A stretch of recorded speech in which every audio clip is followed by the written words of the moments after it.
அதுக்காக தான் போலீஸ் உத்தியோகத்துக்கு எழுதி போட்டிருக்கேன். இப்ப மட்டும் நான் போலீஸா இருந்திருந்தா அந்த சாராயம் காய்ச்சறவன அடி அடின்னு அடிச்சு 2 வருஷம் அது உள்ள தள்ளிருப்பேன். பஞ்சாயத்து, நீங்க பஞ்சாயத்து கூட்டி என்ன பண்ண போறீங்க? தப்பு செஞ்சவன நிக்க வச்சு ஒரு வாரம் ஊருக்குள்ள வரக்கூடாது, இல்லன்னா 50 ரூபாய் ஃபைனை போட்டு அவனை அனுப்பிச்சிருவீங்க.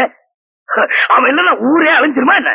மறு வாரமே வந்து சாராயம் காய்ச்ச வந்த பய அந்த மாதிரி பாயில எல்லாம் ஒத்தைக்கும். கேட்டீங்கல்ல, இத்தனை நாளா சாராயம் எங்க காய்ச்சறான்னு தெரியாம இருந்துச்சு. சினிமா குட்டாய்ங்கிற பேர்ல அங்கதான் காய்ச்சறான்னு இப்ப தெரிஞ்சு போச்சு. அந்த சாராயத்தை குடிச்சிட்டு 2 பேர் செத்து போயிட்டாங்க, 4 பேர் கண்ணு போயிடுச்சு.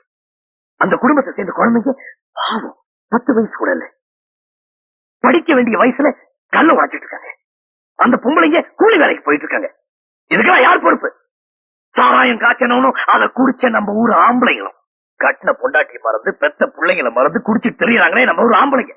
அவங்க யாரும் பஞ்சாயத்துக்கு வரக்கூடாது.